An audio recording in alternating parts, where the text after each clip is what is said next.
Good afternoon students. बेटा आज हम चैप्टर 4 स्टार्ट करते हैं। चैप्टर 4 है बेटा simple equation. Okay student, equation क्या होती है बेटा? सबसे पहले हम इस चीज़ की बात करेंगे। इक्वेशन क्या है? इक्वेशन क्या होती है? जब हमारा लेफ्ट दो पार्ट्स में डिवाइड होती है और बीच में आपका इक्वलिटी का साइन होता है और लेफ्ट हैंड पार्ट होता है एक और एक राइट हैंड पार्ट होता है। जब हमारा left hand part right hand part के इक्वल हो जाता है तो बेटा उसको हम बोलते हैं, उसको क्या बोलते हैं? इक्वालिटी है, ये इक्वेशन इक्वल है। लेकिन अगर इक्वेशन का नाम बोलें तो एक लेफ्ट हैंड पार्ट है, जैसे 4x + 5, ये आपका लेफ्ट हैंड साइड हो गया। दो बीच में क्या है? इक्वल का साइन है। और ये 65 क्या है बेटा? आपका राइट हैंड साइड है। अब इसमें आपसे पूछ सकते हैं कि ये इक्वेशन सेटिस्फाई कर रही है या नहीं। एक चीज़ तो ये आ गई बेटा। दूसरी क्या पूछेंगे आपसे कि x की वैल्यू फाइंड आउट करो। तो आप x की वैल्यू फाइंड आउट कैसे करोगे? जो विदाउट एक्स है बेटा, जो इस पे एक्स नहीं लगा हुआ है उसको आप एक साइड लेके जाओ, जिसके ऊपर एक्स लगा हुआ है उसको वेरिएबल को एक साइड रहने दो। तो 4x + 5 है बेटा इक्वल टू 65 है। तो क्या करेंगे इसके अंदर हम 5 को 65 के इस साइड लेके आएंगे। तो 4x + 65 इक्वल टू 65 - 5 60 हो जाएगा बेटा। तो x क्या हो जाएगा? 60/4। ठीक है बेटा। अब जैसे इसमें बोला हुआ है आपको right the following statement in the form of equation. ठीक है स्टूडेंट, इक्वेशन की फॉर्म में लाना है हमें। The sum of 3 times x, sum of 3 times x, 3 time x है तो क्या लिख देंगे इसको हम? 3x। ठीक है बेटा। And 11, sum of 3 times of x and 11 plus में 11 क्या बन जाएगा? Is 32 equal to 32। तो ये क्या होगी बेटा? एक आपकी इक्वेशन होगी 3x + 11 इक्वल टू 32। ठीक है स्टूडेंट, तो ये क्या होगी आपकी? ये इक्वेशन होगी बेटा। ठीक है, इस तरीके से आपको इक्वेशन लिखनी है। अब जैसे बोले if you subtract 5 from 6 times A number, एक नंबर है उसके अंदर से आपको 5 सब्ट्रैक्ट करना है तो वो क्या देगा आपको? 7 देगा बेटा।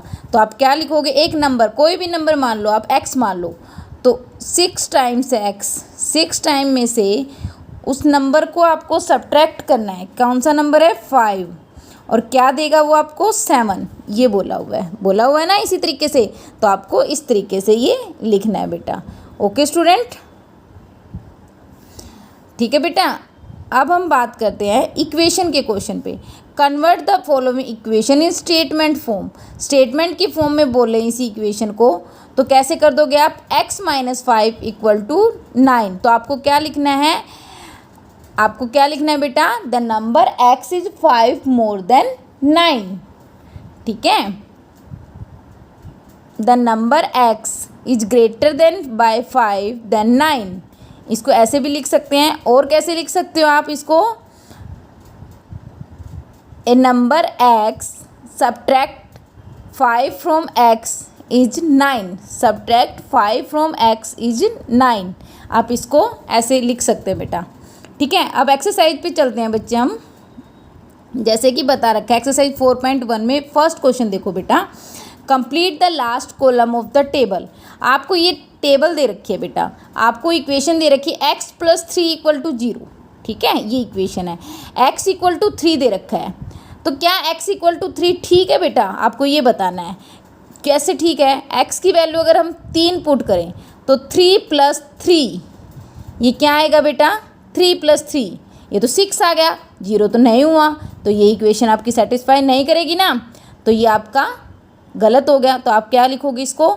No this equation is not satisfied. No लिख दो, आपको सिर्फ येस और नो में आंसर देना है। तो इसी तरीके से आपको इसकी वैल्यू पुट करके दिखानी है एक्स की, 0 की, और फिर इसका लिखना है कि आपका ये सॉल्यूशन है या नहीं है। और दूसरा तरीका क्या है बेटा इसका? आप इसको इस तरीके से भी लिख सकते हो, x + 3 इक्वल टू 0 है तो x को एक साइड छोड़ो, आप 3 को इस साइड लेके जाओ, तो x की वैल्यू क्या आनी चाहिए बेटा? -3 है ना। और इसने क्या दे रखी है? 3। तो इसका मतलब ये सॉल्यूशन गलत है, तो नो आंसर आ जाएगा। अगली है जैसे x + 3 इक्वल टू 0, तो x की वैल्यू क्या आनी चाहिए थी? -3 है ना। और इसने क्या दे दी बेटा? 0, तो ये भी गलत हो गया ना। तो ये चीज़ क्या कहलाती है आपकी? ये इक्वेशन को सोल्व करते हैं हम इस तरीके से। अब हमारा क्वेश्चन नंबर 2 है बेटा, check whether the value given in bracket is a solution to the given equation.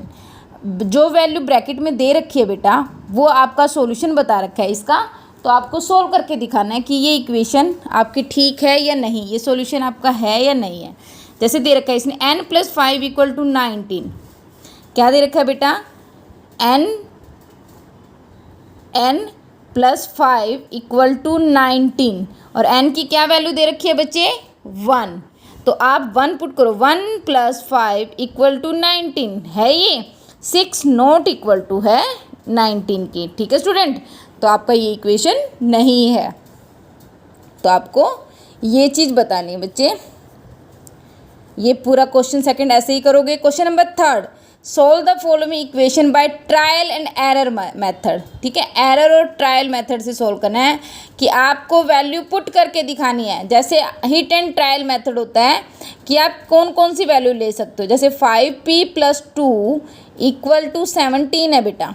ठीक है, 5p p में क्या पुट करें और 2 ऐड करें कि 17 आ जाए। अगर 1 पुट करते हैं तो 5 × 1 5 + 2 ये तो 7 आ गया बेटा। तो अब इसको 2 पुट करते हैं, 5 × 2 10 10 + 2 12 ये भी 17 नहीं हुआ। अब हम 3 पुट करते हैं, 5 × 3 15 और +2 17 17 आ गया। यही हमें निकालना था।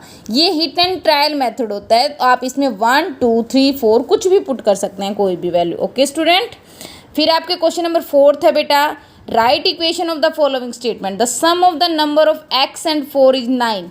सम of number of x and 4 आपको इक्वेशन बना के लिखनी है। इसने बोला हुआ the sum of number of x and 4, x और 4 का सम किसके इक्वल होना चाहिए, 9 के। सेकंड क्वेश्चन है 2 subtract from y is 8। y में से 2 सब्ट्रैक्ट किया गया है और हमें क्या मिलता है, 8 मिलता है। तो आपको इस तरीके से ये इक्वेशन बना के लिखना है बच्चे। ठीक है,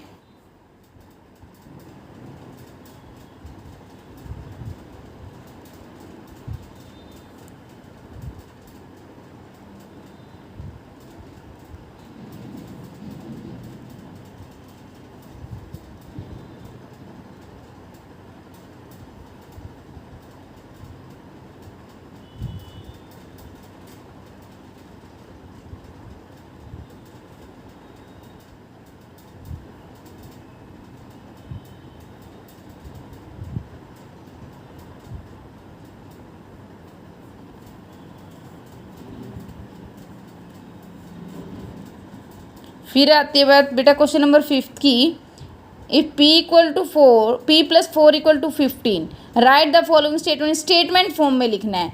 तो क्या करना है आपको, a number p the sum of 4 and p is 15, 7 subtract from m is 3। आपको इस तरीके से ये स्टेटमेंट फॉर्म में लिखना है बेटा।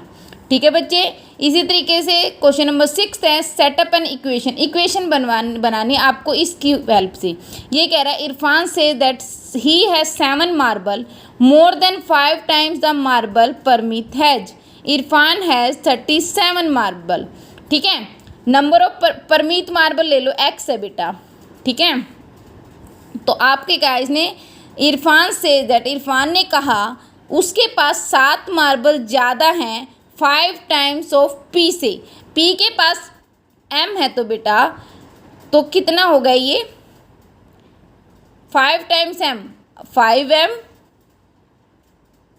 + 7 ज़्यादा थे उसके पास और कितने थे बेटा, 37। ये एक इक्वेशन बन गई बेटा। इस तरीके से आपको सोल्व करना है बेटा, सोल्व नहीं करना, सॉरी, इक्वेशन ही राइट डाउन करनी है आपको। ठीक है स्टूडेंट, तो आपको ये इस तरीके से ये एक्सरसाइज आपको कंप्लीट करनी है बेटा। ओके स्टूडेंट, तो ये एक्सरसाइज 4.1 आपकी नोटबुक में कंप्लीट होनी चाहिए।